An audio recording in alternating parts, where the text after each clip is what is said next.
Mabuhay mga ka-mix and match. Muli itong yung lingkod host Randy at kasama po natin si Mr. Gerald Santos. Hello po. Hi, hi. Yan. Hello sa lahat ng viewers. Hi, hi. Ang gwapo niyo pala sa personal.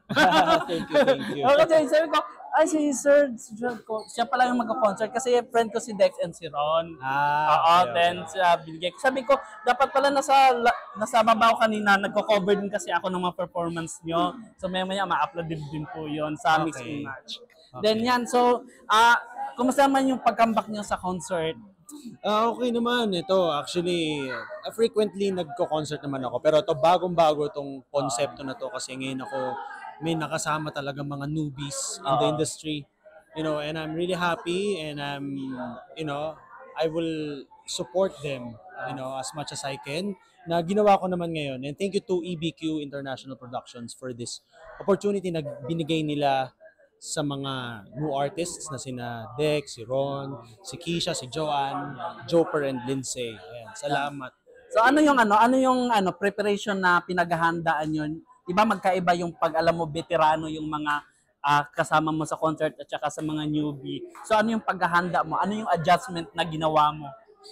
Medyo rigorous kasi ayun talagang malayo pa pinaaral ko na yung song tulad kay Lindsay. Yes. Kasi may pinaaral ako sa kanyang kanta from a musical Yes. na Phantom of the Opera which I'm into.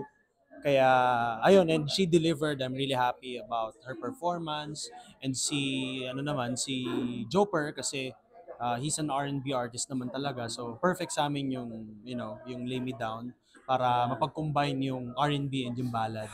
Yan. Then, di ba may promotion kayo yung mga ganyan nyo, yung mga pang souvenirs para sa campaign ng Courage campaign, di ba? So, yun, baka pwede nyo po i-share din dito sa ano natin.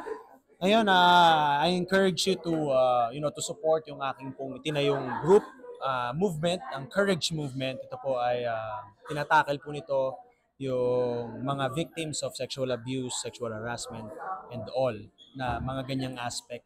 And right now we're a small community group na they only share yung mga experiences nila and ginagamit nila itong outlet para kahit paano ma-relieve yung kanilang mga mabibigat na nararamdaman. And ang aim nitong Courage Movement is makapagbigay kami ng therapy sa trauma and eventually legal assistance. Ayan. So kaya mingi po kami ng support para if yung maluwag po sa inyong kalooban, donations po.